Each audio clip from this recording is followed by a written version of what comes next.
ஆண்டவர் என் கூட பேசினார், இப்படியெல்லாம் சொல்லலாம். ஆனால் அந்த மாற்றம் நமக்குள்ளே இருக்கிறதா அப்படின்றத ரொம்ப முக்கியம். இந்த மாற்றம் எங்கே வரும்னு சொன்னால் நம்முடைய இருதயத்திலேயே நம்முடைய சிந்தையில தான் வரும்.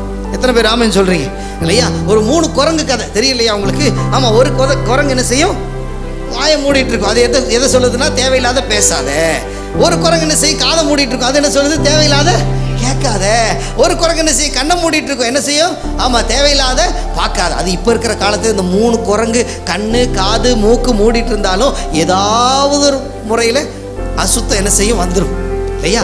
அதனால தான் 4வது ஒரு குரங்கு ரொம்ப முக்கியம். என்ன கேட்டிங்கன்னா அந்த குரங்கு எப்படி இருக்கணும்னு சொன்னால், ஒரு குரங்கு காது, ஒரு குரங்கு கண்ணு, ஒரு குரங்கு வாய், இன்னொரு குரங்கு என்ன செய்யணும்னா 2 கை எடுத்து இங்கே வச்சிருக்கணும். ஏன்னா இந்த இருதயம் தான் முக்கியம். இன்னைக்கு நிறைய பேரோட இருதயம் சரியில்லை. இன்னைக்கு நிறைய பேரோட இருதயம் ஆண்டவரிடத்துல டியூன்டா இல்லை. பிரியமானவர்களே, இன்னைக்கு நிறைய பேரோட வாழ்க்கையில பார்த்தீங்கன்னு சொன்னா பேச்சு ஒரு மாதிரி இருக்கும், அவங்க இருதயத்தில் நினைக்கிறது